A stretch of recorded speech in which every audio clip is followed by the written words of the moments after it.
خان شیرپو ویلفیر فاونډیشن د خپل وس مطابق د دغه بېوسه بېکسه بېڅوکه خلکو سره امداد جاري ساتلی دی چې څه یې وسي ورکوي یې. د دې کورونو نه دغه کونډې رونډې چې راځي نو په یو میز سر راځي. دا زنانه راغلې ده، ټوله روژه راغلې ده، الحمدلله ټوله روژه یې ښه تېره شوې ده. غټې وریجې مې پکې وړلي دي. ما سره یو ملګری ناست و، نو دې نه مې تپوس وکړو، نو په هغه غټو وریجو باندې موږ روژه ماتې وکړو. څه روژه مې پرې ماته کړه، روژه یې پرې ماته کړه. دا صرف دغه لنډو لپاړو لپاره دا ذکر کوم چې چا له ګیلاس کې اوبه نه وي ورکړی و، هغوی سره بل څه نشته نه وي. ته خو وي چې ټاکې روجې ورکوې، نو یو هم پکې غیرتي نه و که نه. موږ وي چېرته به پکې یو غیرتي روز چې دا راله پوه کړي، نو چا هم پکې پوه نه کړه. بهرحال ګرانو کتونکو دې وخت کې الحمدلله موږ یو یتیم خانې افتتاح کړې ده.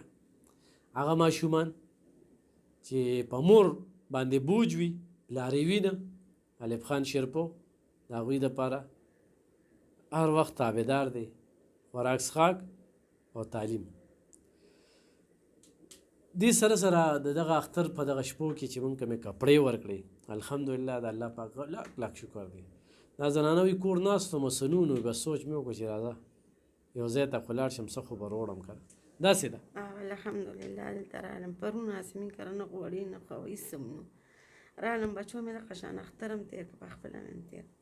خاوند مې درېیم کال دی چې مړ دی.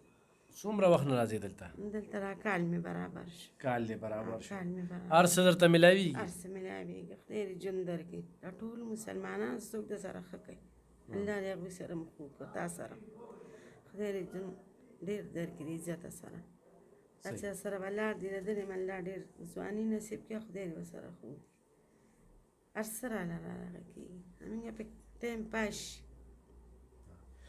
ګرانو کتونکو ګرمي ده، نو دا بوتل دا ډېر قیمتي بوتل دی چې شربت په پیو کې وي. کپړې نشته دی، دا ځان سره ونیسه کپړې، او دا ځان سره کپړې ونیسه.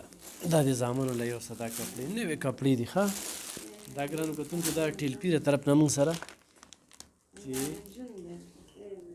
اورې، او دا به ځان سره اوړه والې. ښه صحیح ده. ګرانو کتونکو ټوله روژه کې موږ دونه اوړه ورکړل. ولې مو ورکړل چې یو خو د حکومت لخوا چې کوم سرکاري اوړه کېدل، نو چې دا اوړه پکې ګډ کړل، نو خټو ګټه به ولګېدله، نو په ماښام به هغه خلک خوشحاله وو. خو بس بعضې خلکو پکې بدقسمتي وه چې داسې قسمه زنانو پکې نه دي شوي، ګینې دا کونډه ده.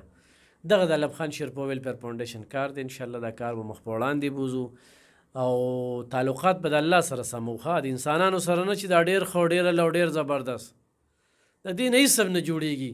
خو د سهار نه واله د ماښامه پورې ډېر ښه او ډېر صفتونو کې که نه، نو د یو وخت نوڼی روټۍ ته نه جوړېږي.